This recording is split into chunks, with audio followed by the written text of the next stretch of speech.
Olá, tudo bem? Meu nome é Leandro Minoso, eu sou médico geriatra, professor da Universidade Fevale, e eu apresento esse material que é justamente um guia de orientações para familiares, para cuidadores e para também profissionais de saúde que lidam com os idosos. Então, um guia bem simples sobre sintomas, né, condutas, quando procurar ajuda, né, nessa questão da pandemia da Covid-19. Eu começo destacando que é fundamental que os idosos com doenças crônicas, o que são doenças crônicas? Hipertensão, diabetes, insuficiência cardíaca, depressão, ou qualquer outra doença que faça uso de medicação regularmente, que esse tratamento não seja abandonado só porque nós estamos agora nessa pandemia. Que se tente manter as receitas atualizadas, né? O contato com o médico ou com o enfermeiro de referência para que o tratamento continue. Eu acho isso fundamental, até porque a gente entra agora numa época de variação climática, onde a gente vai ter o frio, e muitas dessas doenças costumam também descompensar. Então é importantíssimo manter o tratamento. Por outro lado, importante saber quais são os sintomas e quais são os sinais da Covid-19, que felizmente é uma doença que na maior parte dos pacientes, principalmente dos mais jovens, é uma doença com poucos sintomas ou assintomática. Um número pequeno de pessoas acaba desenvolvendo a forma mais grave e um número menor ainda, em torno de 5%, as formas mais severas que precisam então de cuidado em UTI. Mas quais são esses sintomas? Basicamente são os sintomas típicos de um quadro gripal. Dor no corpo, febre, tosse seca, vontade de ficar deitado, um cansaço. Esses são os sintomas de um quadro gripal. Nos idosos a gente vai ter algumas diferenças. A gente começa falando da febre. O idoso, o limiar de febre do idoso, ele é diferente da do adulto. O idoso, quando ele tem 37,2 graus Celsius em duas medidas, já é considerado idoso com febre. Então a gente não precisa esperar o idoso ter 38,5, ter 38 graus para ser considerado febre agora na Covid. Importante também que dentro desse quadro todo, muitos dos idosos até agora que tiveram Covid não tinham febre. Foram desenvolver febre só depois da internação. Então pode sim o paciente não ter febre e ter Covid-19. Tá? Ele pode não ter febre naquele momento, mas depois de alguns dias aparecer. Então, bem importante isso da febre. Tosse. A tosse num quadro gripal geralmente é uma tosse seca, porque não produz catarro. No entanto, uma tosse que o Covid também pode cursar com essa tosse produtiva. Então, tosse é um outro sintoma. Cansaço. Cansaço, vontade de ficar deitado, sono aumentado, um peso no corpo, também é um sintoma de quadro gripal e sintoma da Covid-19. Desconforto na garganta, dor de garganta, dores musculares, também é muito importante em locais mais ao norte, também que no noroeste do Paraná a gente teve também um surto de dengue, tem sido feitas algumas confusões entre dengue e Covid-19 por causa das dores musculares e da dor de cabeça. Idosos, gente, eles podem apresentar alguns sintomas diferentes, né, quando a gente está doente, né, como, por exemplo, confusão mental. É comum idosos, mesmo que os que não têm Alzheimer, apresentar confusão mental quando estão doentes. Quedas, o idoso que não era comum cair, começou a cair ou sentir tonto, referir tontura, também a gente tem que ficar atento nesse momento de agora. Perda da capacidade de realizar tarefas que fazia antes. O idoso começou a ter alguma dificuldade no dia a dia, algo está acontecendo com esse idoso. Se ele tiver, então, tosse ou outros sintomas, a gente tem que pensar na Covid-19. Dor de barriga e diarreia tem surgido também em pacientes com coronavírus, com SARS-CoV-2. E um relato, um macete também de quem atende idosos é isso. Quando o próprio paciente idoso relata que não está se sentindo bem, é importante que o familiar valorize isso e que o profissional de saúde também o faça. Bom, então quer dizer que tudo agora que chegar de sintoma no idoso vai ser a Covid-19? Não.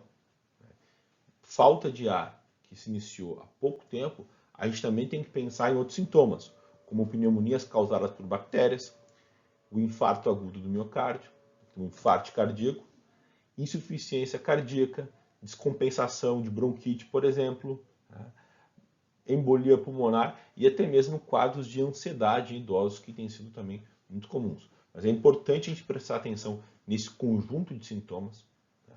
Para identificar o quanto antes o idoso que vai precisar de observação ou vai precisar de um atendimento médico. Depois, importante, né? O que é falta de ar no idoso? É muito raro tu consultar um idoso e ele te verbalizar: eu tenho falta de ar. O que a gente tem que ficar de olho, né? O idoso pode estar com falta de ar e ele falar para ti que ele está apenas cansado. Tá? Estou cansado, não estou afim de fazer nada, quero ficar só deitado, quero ficar no sofá. Esse pode ser um indicativo de que ele tenha falta de ar. Sonolência, da mesma forma, de querer dormir.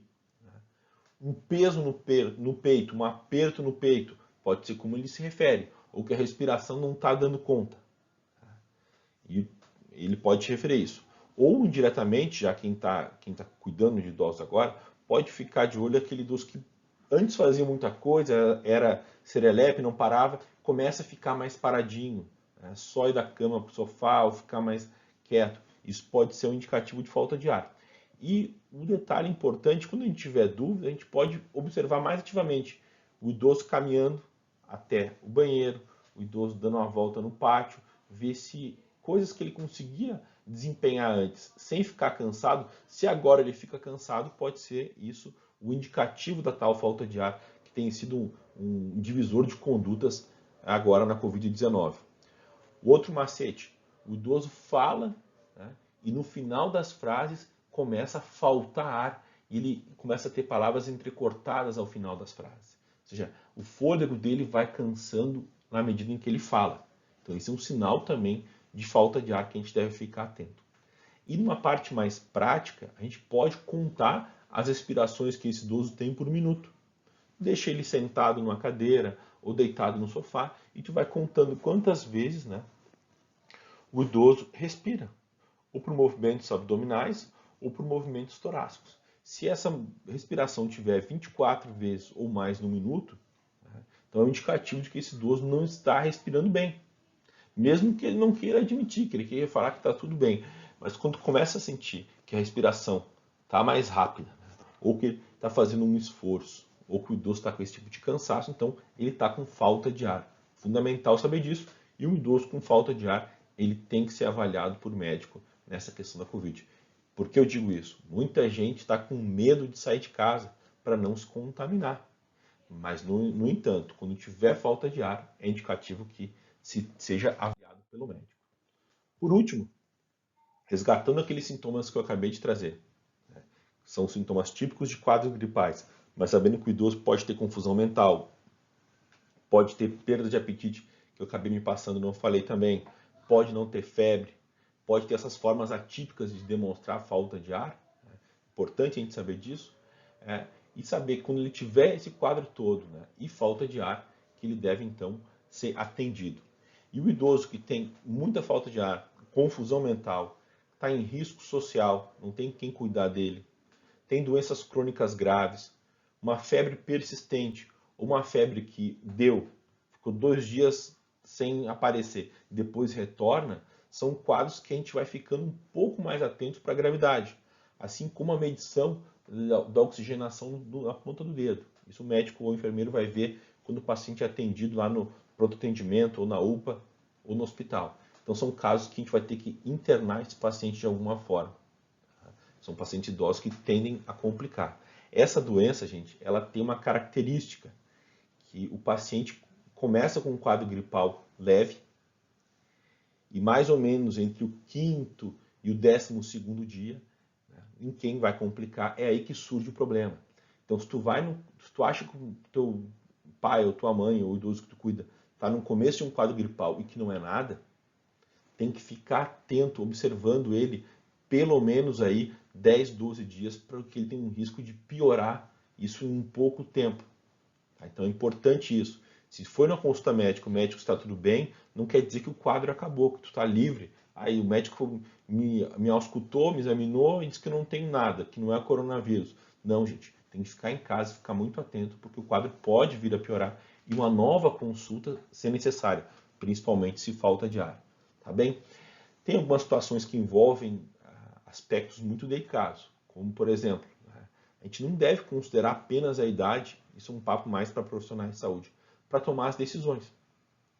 Qual o paciente que vai ter ir para a UTI, qual que não vai, porque idoso, gente, é muito errado considerar que todos os idosos são iguais os que têm a mesma idade. Um idoso, às vezes, de 70 anos pode ter muita saúde e um de 70 anos ter um quadro demencial muito grave, não ter vida de relação. Então, é importante avaliar outros aspectos, principalmente a funcionalidade ou a presença da síndrome de fragilidade nesse idoso. Então, é importante que os profissionais de saúde também consigam considerar esses critérios na hora de tomar as medidas. E pode ser, gente, infelizmente, que aconteça que a gente não tenha leitos de UTI para todos os pacientes, principalmente para os idosos agora, né, nesse quadro da Covid-19. Então é importante que se preste muita atenção nos residenciais para idosos, né, que se evite ao máximo a infecção nesses locais, que resguarde os pacientes e que a gente sabe que pode acontecer, em alguns casos mais graves, pacientes com doenças já em fase de terminalidade que acabem não tendo acesso aos leitos de UTI e que o cuidado que nós tenhamos que com ele não seja esse de ventilação mecânica de UTI, mas o cuidado no suporte com medicações, o cuidado até mesmo dentro do próprio da ILPI, do residencial geriátrico. Tá bom, pessoal? Eu deixei essas dicas, espero que elas tenham sido úteis para vocês. A gente vai passar por tudo isso, mas a gente precisa do apoio, do cuidado mútuo e da atenção a esses sinais para que os idosos consigam se manterem vivos até a chegada da nossa vacina. Um grande abraço.